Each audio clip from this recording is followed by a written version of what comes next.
Morning. Today we'll be studying about redox reactions. Redox reactions are those reactions in which both reduction and oxidation are taking place simultaneously.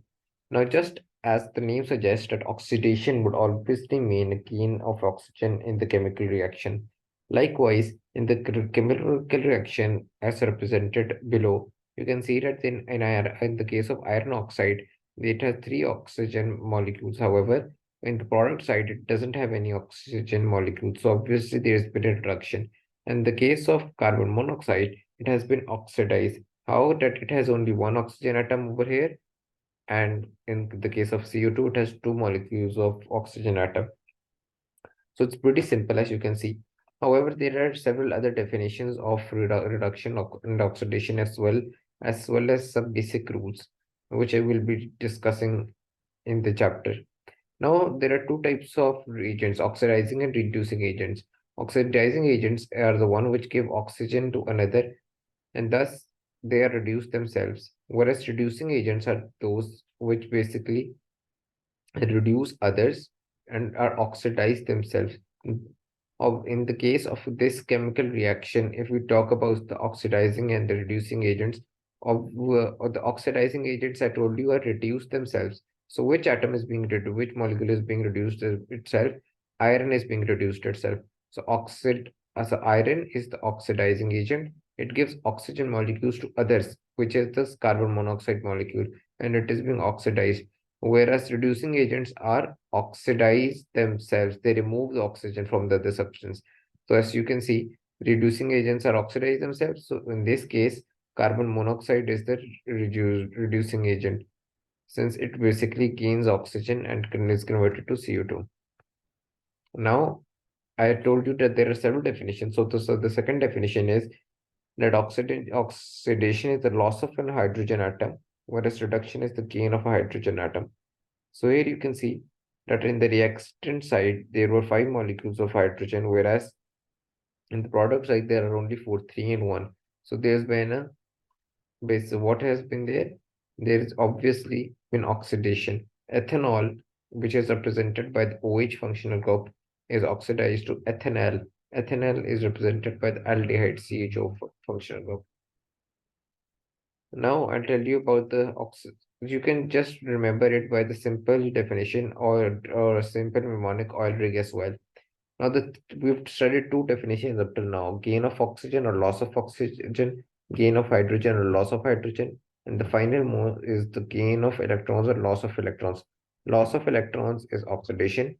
Gain of electrons is reduction. In this example, we can see that it has copper has what has it done? Copper has a charge of +2, which means that it was losing electrons. However, you need to know that in an elemental state, in which whenever you see a chemical reaction in which then element has been written alone, obviously its oxidation state is zero. So what has copper done? Copper has gained two electrons, whereas on the other side, magnesium had zero electrons over here and it lost two electrons and had a net charge of +2. We will always have a positive charge when we lose electrons, and we have a negative charge when we gain electrons. So in this case, I would say that copper has been reduced, whereas magnesium has been oxidized. So now this just sums up the chapter summary, and by the way, the final rule of electrons. This is also known as the rule of oxidation states. Now, one thing which I have to tell you some of the basic rules of while doing redox reaction. We need to know that in a chemical compound, the sum, like I told you, that in the charge on an element is zero. Similarly, the net charge in a chemical compound is also zero. How it is zero, that we know that I'll give you the example. Over here, iron oxide has a net charge of zero because there are three oxygen molecules. Each oxygen molecule has a net charge of -2.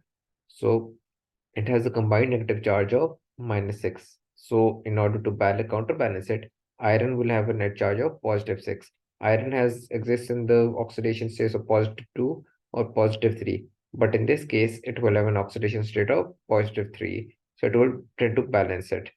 Now we'll do another chapter. So we'll be covering this chapter in two parts. Since you need to know that this chapter is very long, we'll be covering first the definitions of acids and bases, And in the second part of the next video, we'll be covering the types of salts. So what is an acid? An acid is defined that when it basically is added on a universal indicator, it has a pH of less than 7, whereas alkalis are defined when they are added on a universal indicator, they have a pH of greater than 7, and 7 is the neutral pH. Now, in our human body, what did I tell you? That the pH, normal pH of the blood is 7.43 to be exact. And why is pH so important in our human body? Because slight above, because if it's slight above or even slightly below, we can develop acidosis or alkalosis. Now, if I talk about how we can tell that if it is solution is acidic or basic, we get it on litmus paper, and the blue litmus paper would turn red in acidic solution, whereas it will turn blue in basic paper. However, if it's basically added on a neutral medium, it will remain unchanged. Now, there are several other indicators as well for such as phenolphthalein. In phenolphthalein, the thing is that it gives a colorless solution is in acidic medium, whereas its color becomes pink in basic medium. Now, in the case of methyl orange gives red color with acids, whereas it gives yellow or basically orangish color with bases. Now, what are the properties of acids? Why are acids basically give a pH? Why do acids give a pH of less than 7? That is because acids basically fully ionize or dissociated water to produce a lot of hydrogen ions. And their physical properties are that they are extremely corrosive and they turn to burn the screen.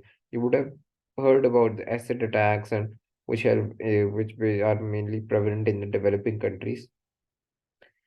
It is because of the corrosiveness of acids, and this is the reason why we wear extra protective equipment in labs. Now, acids have an extremely sour taste, and apart from these physical properties, there are two types of acids: strong acids and weak acids.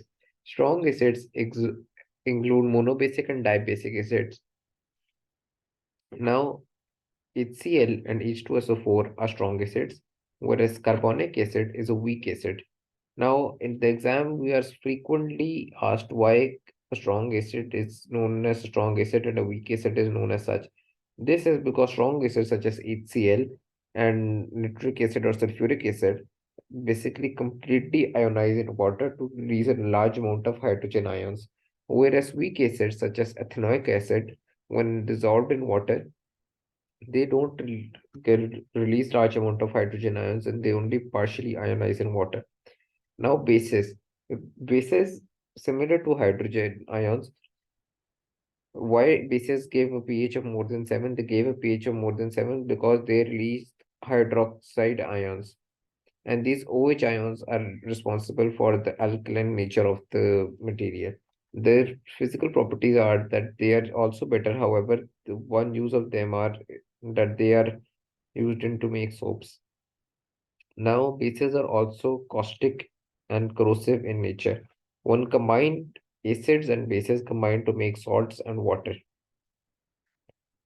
Now, unlike acids, which can be easily tested by phenolphthalein or methyl orange, the only way to test alkali are the universal indicator in which it will turn blue and it will give a pH of greater than 7. Similar to acids, there are strong and weak alkalis. The strongest alkali are ammonium hydroxide. Why? Because they fully dissociate in water to produce OH minus ions. Whereas weak alkalis include the hydroxides of sodium, potassium, and magnesium. Next, in the next part of our video, we'll be covering the basic oxides, which are the metallic oxides, the amphoteric oxides, which are both non-metallic and metallic in nature, and the acidic oxides, which are only non-metallic oxides. And for then, we'll be covering salts, which salts are soluble and which salts are insoluble.